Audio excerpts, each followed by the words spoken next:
welcome back. And we're getting ready to move into our first segment for today as we discuss the first Cybersecurity Symposium being hosted by the Public Utilities Commission. We have with us at this time John Avery, who is the chairman of the Public Utilities Commission, and we have Bevil who is the Caribbean Outreach Manager of Packet Clearinghouse. Good morning and welcome, and thank you for being here. Good morning. Thank you for having us. I must say, you know, it's always nice to have good people like you guys in the studio. The first cybersecurity symposium, we know that a lot of stuff, because you know, it ventures off into this whole social media and whatnot. So the first cybersecurity symposium, talk to us about it, and then the Public Utilities Commission bringing folks in to eventually get on with it for Belize. Talk to us about it, Mr. Avery. All right. Well, at the PUC, we have a legal mandate to protect users of telecommunications or other utility service from any dangers that may arise. And under our laws, the internet is considered, the provision of internet services is considered a utility, a public utility. And so we're at a stage right now where more and more people are getting connected. More and more people aren't only getting connected, they're spending even more time on the internet, whether it's for personal reasons, business reasons, educational reasons, whatever. And I think right now in Belize, particularly at this time, we're seeing more and more that there are dangers that come with being connected to the internet. It's been a headline story in some of the papers recently, more for the social media aspect of it. And I think in one of those those front page stories in one of the articles, they interviewed the police. And the police said basically for the particular incident, they couldn't do anything. There aren't any laws that they can apply, that sort of thing. So we've decided that this is a good time to have this symposium. We want to bring key stakeholders from all different sectors of society and look at where we are, what are the threats out there, what we can do to protect ourselves, and to put some sort of action plan long term into place. We've decided to take, at the PUC, to take the lead role, but a lot of the other areas that we need to bring up to date, we don't have jurisdiction over. Yes. So we have to bring in these key stakeholders, and hopefully coming out of this 1 week symposium, we'll have a very good draft national strategic plan for cybersecurity and for combating cybercrime. And then all the stakeholders will do their part to get these actions implemented and at least improve the situation. We can't come up with any measure that will completely secure us and protect us from all cybercrime. It's something that we need to continue working on. But we see this as a first important step, and hopefully in a year or two we'll have things in place that will protect not only the network operators and people offering services over the internet, but in particular the users too. Now let's just put it into perspective. We know that CITO does a bit of work in terms of looking at cybersecurity, especially when it comes to government platforms. And we know that the Attorney General has organized a task force to look at preparing legislation when it comes to internet crimes. How are these agencies or these persons that are involved in this process linked into the symposium? Well, like I said, we're trying to engage all key stakeholders from all sectors. Certainly the Attorney General's ministry is one key stakeholder. We see this as a good opportunity for them to conduct some public consultation with people from across all sectors who are interested in cybersecurity and cybercrime. So we're certainly hoping to rope them in and have them play a key role. At the end of the day, they're the ones who draft and make laws and eventually introduce them to the House for promulgation. So they have to be a key part of it. Law enforcement has to be a key part, because it's not only making the laws, you also have to enforce it. Just before I go further, I need to explain Mr. Wooding's role in this whole thing. We at the PUC, I mean, we regulate all sectors. We are very busy at this time, particularly in the electricity sector. And Mr. Wooding is an internationally renowned expert in the areas of telecommunications and internet. So we decided to engage him, and he's the lead organizer for this event, because we're trying to bring in a lot of international partners too. And particularly in that area, he's playing a very key role. Yeah. So he's organizing the entire program for us, along with us. It's not, we didn't drop everything in his hands, but he's the lead person in organizing this thing, and he has a very key role to play, not only during the symposium, but in the 6 to 9 months follow-up in terms of, because we hope to come out with a draft strategic plan. But then that needs to be put into something actionable with further consultation. So the process won't end on April 27th. So this That's is like really your just the consultation. beginning. In effect, yes. Yeah. Okay. The internet has employed, the people who develop and promote the internet have employed over the last 30 years a bottom-up approach, where you get everyone involved and develop the internet to support the needs of everyone. So that is the approach we're taking. Rather than sitting in a room somewhere and coming up with strategies and legislation and that sort of thing, it's best to get as much people involved so that you do something comprehensive and meaningful from the get-go. Now, Bevil, let's take a look at your background for a bit before we talk about the symposium and some of the things that you are finding out about the Belizean landscape. You're an outreach manager, so you also work within different Caribbean jurisdictions. That's correct. Kind of taking toll of the landscape and sharing your expertise. Tell me a bit about the work that you do with Packet Clearinghouse. Sure. Thanks for having me on the program. I have a very unique perspective on what is taking place across the Caribbean because of the responsibilities I hold at Packet Clearinghouse. I work with governments, civil society groups, and members of the public in terms of understanding just how the region is approaching this issue of the internet age and the digital economy and all of these wonderful statements that come out. And I can tell you this, across the region, Belize is no exception. More and more people are getting online, more and more people are relying on technology to conduct everyday life, from shopping to education to entertainment. And that's a good thing. And it's transforming how the region sees itself and how it interfaces with the world. Yeah. But what we're also seeing across the region is at the same time there are these threats, these very real negative aspects of getting online. And a lot of it has to do with people's understanding of what they're getting into. So I share a photo online, I think it's between myself and the person I'm sharing it with, and that's all I consider when I exchange something that might be graphic or inappropriate. And what we're seeing is across the board, whether it's businesses putting passwords in Word documents and emailing them out, or students sharing inappropriate material over their cell phones, or parents or adults exchanging information, people don't always have the sensitivity or the consciousness of the implications of what they're doing. Yeah. So for the cybersecurity space, many consider the Caribbean to be a soft target. Yes. It's easy to attack our institutions, it's relatively easy to lift information from citizens, and easy to compromise our networks. Yeah. One of the things that I do, not just with Packet Clearinghouse, but with the Caribbean Network Operators Group, CARIBNOG, is we interact with network administrators, people who run and manage computer networks across the region. Okay. And across the region, we see the same recurring patterns. Yeah. Now, from your experience, is it a lack of knowledge or technical expertise within the different Caribbean countries that we have allowed ourselves to be so open to different cyber threats? Because when it comes to the users, it's the easiest thing for persons to be able to become more aware and start using all the different programs that exist, whether for personal use, Correct. for professional use, when you're talking about your financial systems. We all figure out our way on how to use it.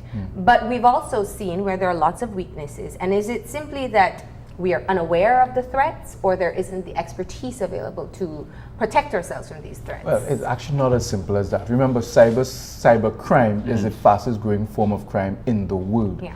I think we all know how fast technology is changing. It seems every month a new phone is coming out, Yeah. every month a new app is coming out, every month some new service is being released. And it's really difficult for systems and policy and laws to keep up with that pace of innovation. Yeah. So what you have is an appetite for new services and more convenient services, which is why people like to use their devices and their technology. but you don't have the same pace of education and awareness to match that pace of technological innovation. Okay. So to keep up with it, it's the same like keeping up with the latest trends in phones. That's right. Another key thing too, because like for example, businesses, even our service providers, there's a matter of cost involved too. At that stage, protecting a network is different from educating a user how to protect themselves. Yeah. So in certain areas, their lack of education awareness is key. In certain areas, costs, there are many different issues. With the network operators, of course, and the service providers, we require the appropriate expertise too. So, and this symposium, we intend to look at all of these gaps that we have existing. We intend, the way we're organizing this thing, we'll have the first day a general session. It is more educational, and in the following days, we'll split up into smaller groups and look at the problems and the issues and the solutions by sectors, and get those who are within those sectors to come up with the measures that we need to put in place, and hopefully after the symposium, whoever takes the lead in each of these groups would ensure that these things are put in place. But it's a multifaceted thing. It'll be spread across, the event will be spread across several venues and across several days, and in the last 3 days, we'll be splitting up the participants into sectors so that they can address their particular issues more effectively and more efficiently during the symposium. Well, that tackles my question about how you break down something. Because I think we all recognize that the internet, for the wonderful possibilities that it allows us, there are many persons who can utilize the system far better than we can to get information that we don't want them to get. So when you jump into a overall exercise of looking at cybersecurity in many different sectors, there are many areas that you have to focus on. That is correct. So I want to ask, based on the breakdown that Mr. Avery just explained, what are you finding to be the general knowledge of risks that exist for security? Well, let me tackle that this way, because education costs. And because technology cuts across so many sectors, to find out what you need to do to protect yourself, you almost have to become an expert in multiple areas. And that's why formats like this, where you bring multiple stakeholders together, people with different interests. I'm looking at it from a legal standpoint, I'm looking at it from a morality and ethics standpoint, I'm looking at it from a technical network protection standpoint. Having all of those people in the same space to look at the same issue at the same time is what it takes to raise the general awareness. Because a user may not see themselves as being necessarily technically savvy. They certainly may not see themselves as being an expert in law. And there's a saying in the cybersecurity space is you can't have a crime if you don't have a law to break. So, and those things are important. So if we have to get into some of these awkward incidents that are taking place, where somebody may post something on Facebook, for example, it may be considered libelous, but then that Facebook page is not actually in Belize. So who do you sue? Who do you put a case against? And people don't realize that when they agree to a privacy policy, they also agree to the standards set by that some people particular don't website. even realize that they agree to a policy. You don't even read your policy. That's correct. That's accept next page. And you did mention, actually, after all that was mentioned, you've captivated the audience, because we know how important this is. We know how grand the internet is. We know how dangerous it could be. The symposium is coming up. When is it going to be? And who are we targeting? Who can be a part of it? All right. It's scheduled for April 24th to the 27th. It's a 4-day event. Like I said, we will directly try to solicit the participation of key stakeholders who have a crucial role to play going forward. Once we've secured those, basically we have an open invitation to whoever wants to attend. Like we're saying, this thing affects everyone. Cyber crime and cyber security affects every single one, because more and more of us are getting connected each day. And with the major phone companies in Belize now offering their LTE data services, that we expect that connectivity to increase exponentially. So this is a key time. We expect that over the next few years, the penetration in Belize for take-up for internet services has been relatively slow, but we expect that to accelerate over the next few years. So this is a key time for this symposium, that as more and more people are getting connected, we're looking at the issues and putting measures in place to help to protect the users. It's also a very opportune time since the legislation is in formation. And I hear your points in terms of the rapidly changing environment and increase in threats. But it is also going to be very beneficial to start off with a solid, as solid as can be, legislation for internet crimes. Let me just ask, in terms of the landscape, is this an exercise that you see taking place across the Caribbean as well? Well, that's actually the point I wanted to make. This is one of the first events of this kind in the Caribbean. Okay. And it's important for us to note that, because we have an opportunity here to actually set a standard for the rest of the Caribbean. The way this event is structured, well, I shouldn't say event, because it's actually an initiative. It begins with this cybersecurity symposium, but it continues by creating a new national conversation around the issues of cyber safety and cyber security. And that's important to understand. The first day of the symposium is a day where we paint the landscape. This is what is happening in Belize, so that everyone understands, every different sector of society understands what the state of play is, what the threats are, what the opportunities are. People don't realize that there are also opportunities inside of this. We can create a cyber security economy where expertise in understanding how to treat with cybercrime, expertise in building laws, can actually service other aspects of the Caribbean in a very real way. There's also the opportunity to develop something called a national CERT, or Computer Incident Response Team, where a permanent body can be established to look at cybercrimes, and we hope those things come out of the event. Once we get past that first day where the whole landscape is painted, the next days we break into groups where the public sector stakeholders gather and talk about legislation and policy. Members of the public gather and talk about safety in schools, use of digital technology for children, how to keep the network safe online. That group deals particularly with the end users and end user safety and protection. Then we have the law enforcement component, where we're looking at the issue of what that response is going to be to legislation. How do you sensitize police officers in terms of dealing with some of these cyber incidents? And then there is a special component for the network operators, looking at the whole issue of preparing and safeguarding technical networks. And there's one more, which is for the business community to understand what kinds of steps can be taken within our businesses to keep the business services safe. So I want to break this down for our viewers, because really I think people jump online and don't think of the many different levels. So the buzz of recent has been more about social media and what our risks are there, what the responsibilities are, the liabilities. There's also the issue of looking at government moving to an e-governance system where people will be able to access very important information online. And we still have, and we've made great strides in terms of online banking and financial institutions linking systems together. So it has caused a lot of development and progression for us. But as users, we very rarely think of the risks. So let's talk about that from the user perspective. What I hear from you is you're working, and it has to be obviously a system that works in a parallel fashion, but the users also have to be kept up to date as to understanding what their risks are when they engage with the internet systems. Yeah, well, and as with anything else, you have to both look at the opportunities and the risks.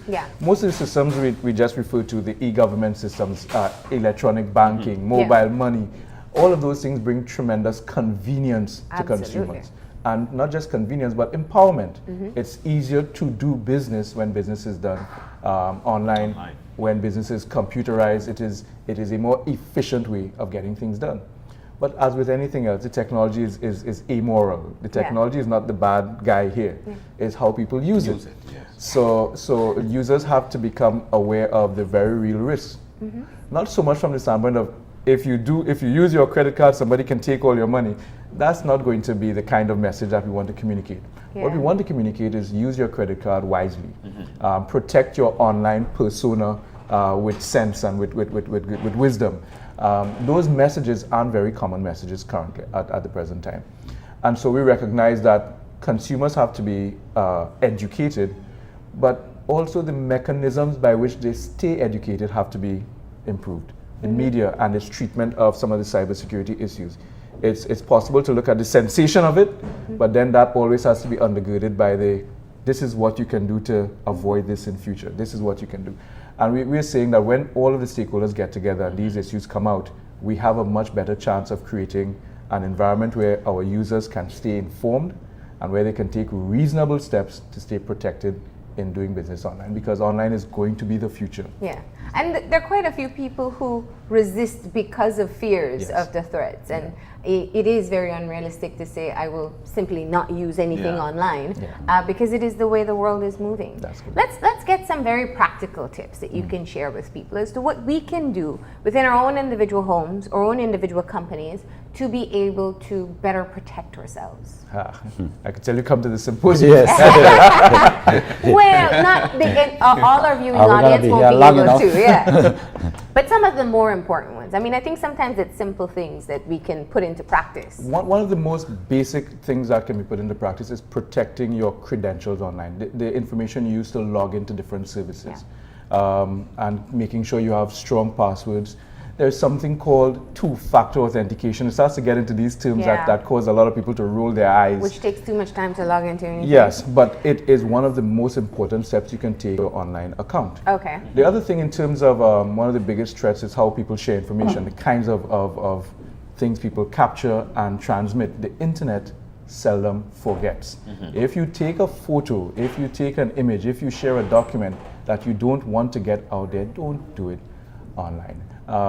I can give you some very sad stories of minors who have had their images put out there in what they thought was a friendly one-on-one thing, and then some other person, recipient, shares it onward, and then it appears on a porn site, and then a parent comes weeping to a lawyer saying, how do I get my daughter's or son's image off this site? And it's at that stage out of everyone's hands. It's not in Belize, it's not even on one server in one country.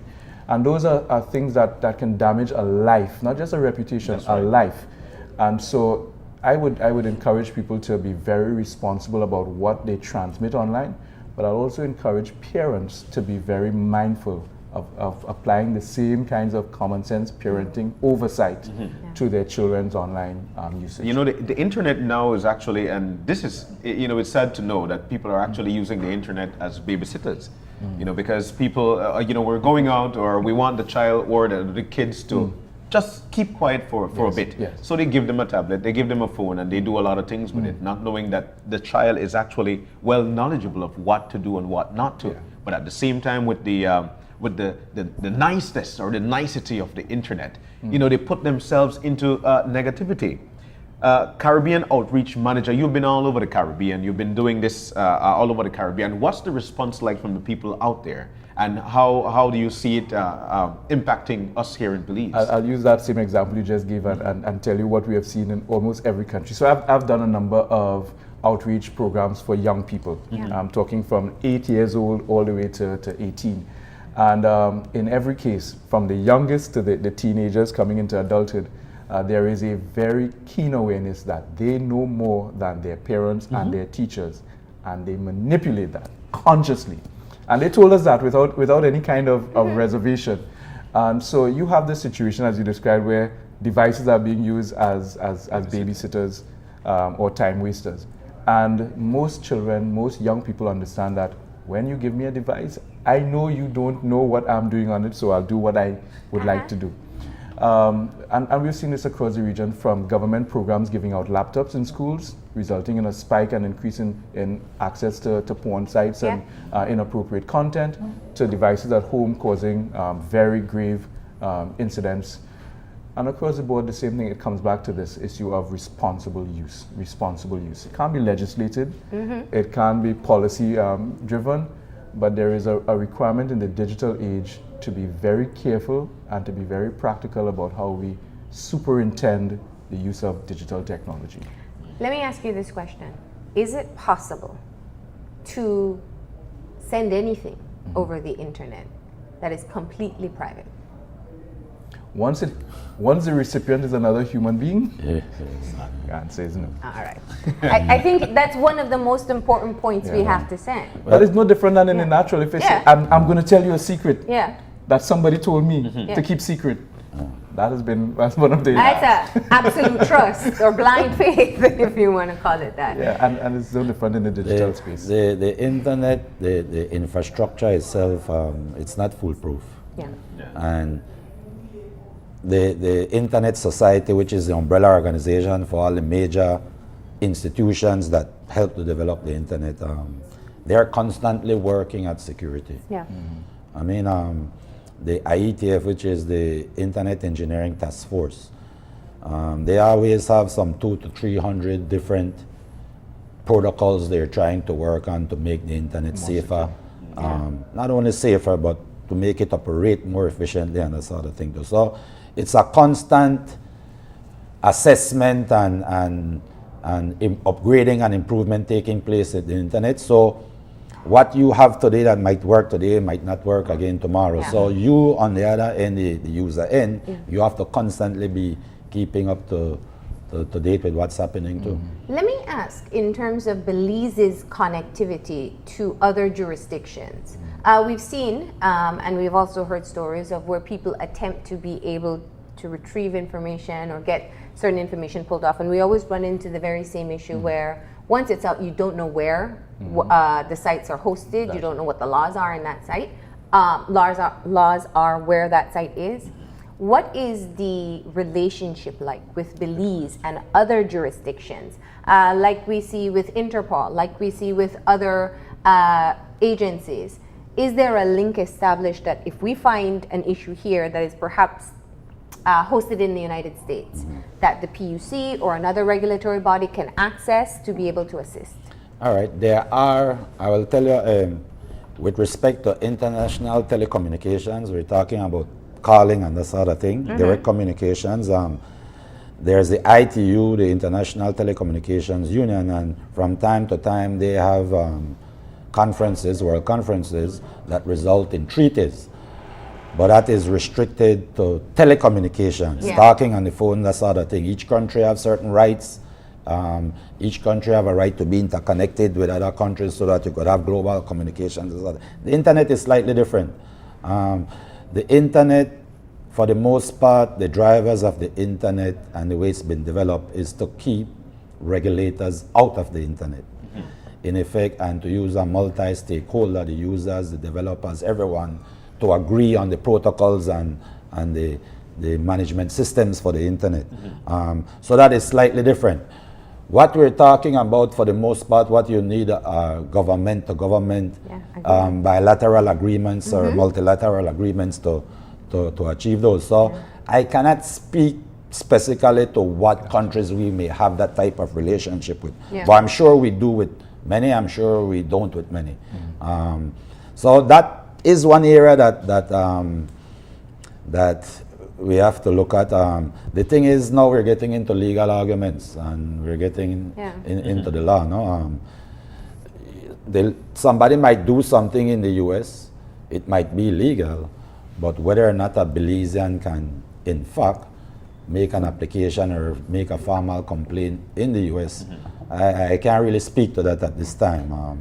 One of the issues that keeps us safe online, again, is this issue of trusted community representatives. And I referred earlier to one of the outcomes of the symposium being the establishment of a computer incident response team here in Belize.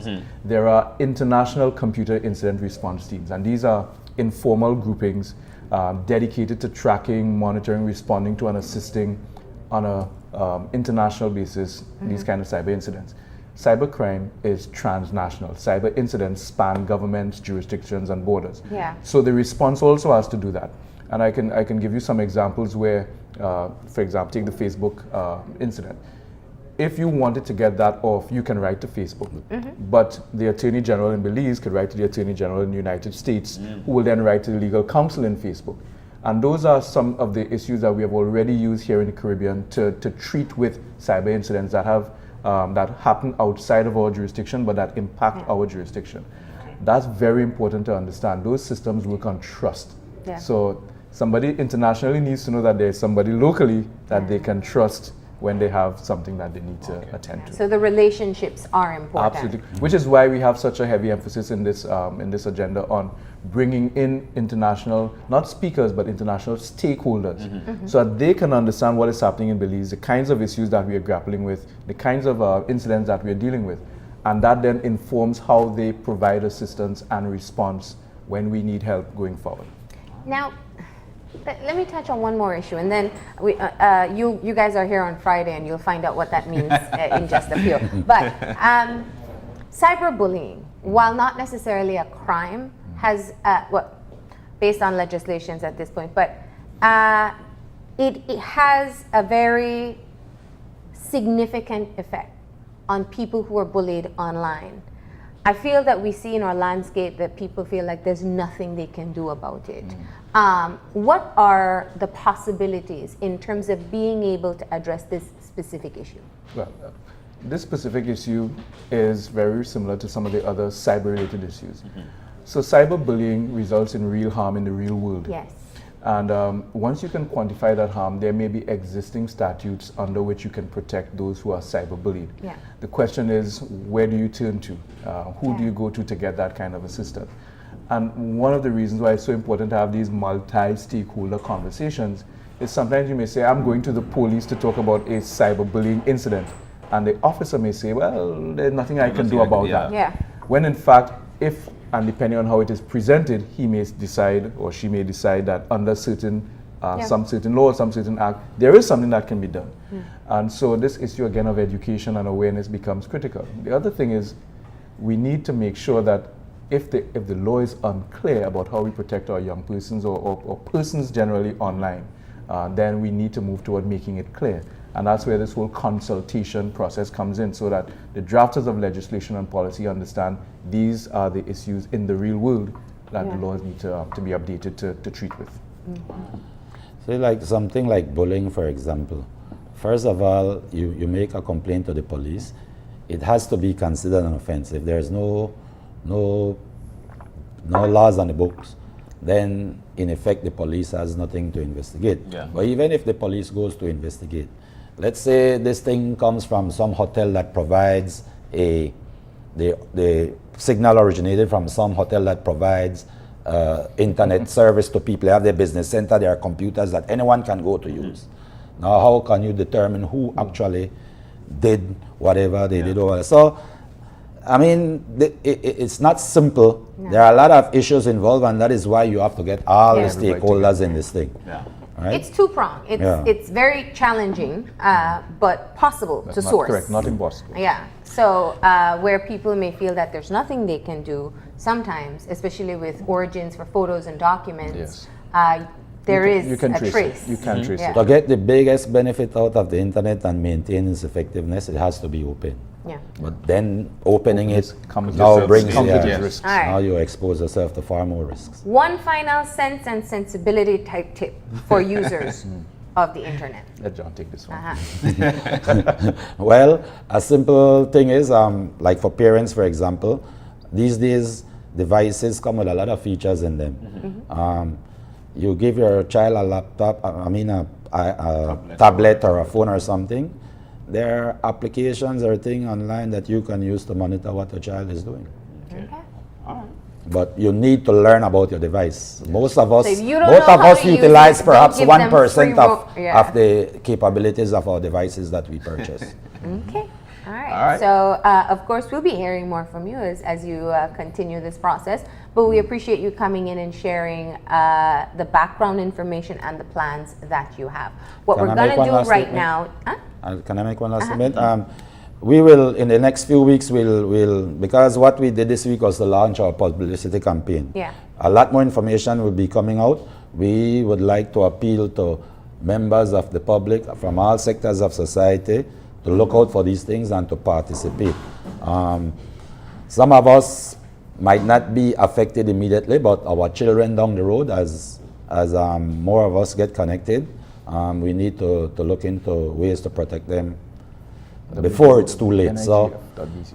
yeah, we'd like to encourage participation from as much members of society as we can accommodate. Okay. And there's a video that you guys have brought that we're going to go ahead and share while we transition to what is now part of our Fun Fridays. So That's you guys right. have a bit of a challenge. Doesn't have anything to do with the internet. I like the facial But expression. you'll That's what I have can fun tell you. nonetheless. So let's check out the video and we'll set up for a We've Fun had Friday fun. challenge, all right? Talk about level 3 communications and cybersecurity. Connect an unprotected PC to the internet, and it will likely be infected with malware within 60 minutes. There's really no way to connect to the internet today without being exposed to some risk. The trick is to keep the risk at an acceptable level. You can manage some of the risks on your own, but there are others that are difficult to address without the help of a network service provider. Let me explain more. Cyber attacks typically happen in 3 places: your office systems, the systems you connect to, and the network resources you use. You can lower your risk and protect against attacks to your systems and the systems you connect to by using good security practices such as strong passwords, antivirus software, keeping your software up to date, and by using a properly configured firewall. But what about the network? Protecting the network is your service provider's job, and some do it better than others. At Level 3, security is in our DNA. We pride ourselves on taking care of these risks for our customers. Spotting network attacks requires broad network visibility and the processing of huge amounts of data. Our view of the internet spans more than 300 core routers. We monitor millions of data points, watching for data patterns caused by hackers and cybercriminals that indicate potential attacks, which helps reduce risk for all our customers. But did you know we can help you eliminate even more risk if you allow us to extend our network visibility from the edge of our network to the edge of yours? By doing this, we can look for attacks that are specifically directed against you. The end result is that our dedicated team of security experts work to deflect attacks at the network level before they reach you. And we can also help you with day-to-day security tasks like firewall management, secure access, and compliance. If you choose to manage your security risks with Level 3, we can provide you with a trusted network connection and reduce threats before they even have a chance to knock on your door. For more information about Level 3 and cybersecurity, contact us at www.level3.com/security. All right, and welcome back, welcome back. I'll tell you this much, Bevil. Are you ready? Because this is where the Fun Friday part starts. This is easy. All you need to do is to pick up, while you've got the ball on top of the bottle, you need to pick it up, throw the ball up, and see if you get it in the cup. Now, if you should get them all, you'll be labeled as the champ of the champ of the champ. If you should get one, you're a champ. So let's go. Are you ready? I'm ready. 3, 2, hit it. That's one. You get 4 chances. You by get the 4 way. chances. Yep. All right. I could see your championship is actually fading. Oh my goodness, your champion is actually fading. And finally, you're a champ. I think you did that for the theatrics. You left it to the very end. You're left-handed? That's right. Okay. You want to try it? You want to try it quickly? All right. So take off the microphone. Take off the microphone. Yeah. Take off the microphone quickly. I'll give you a shot. Oh, we'll give we you see a the shot. competitiveness coming in now. All right. You've got 3 chances. Champ of the champ of the champ. Let's see who will be the biggest and baddest man in this thing. You ready? Set. He's focusing. All right. So The bounce disqualifies it. All right, let's go. there you go. We know you got good reflexes. Final. All right, there we go. It looks a lot easier than you think. But That's right. gentlemen, thank you for being Thank you such so very great much. sports. And what we're going to do right now is get ready to move into our second segment. That's and right. we have the one and only with us, Marilyn Vanson, and she is going to be premiering her brand new music video. You don't want to miss it. We'll be back in a few. Stay tuned.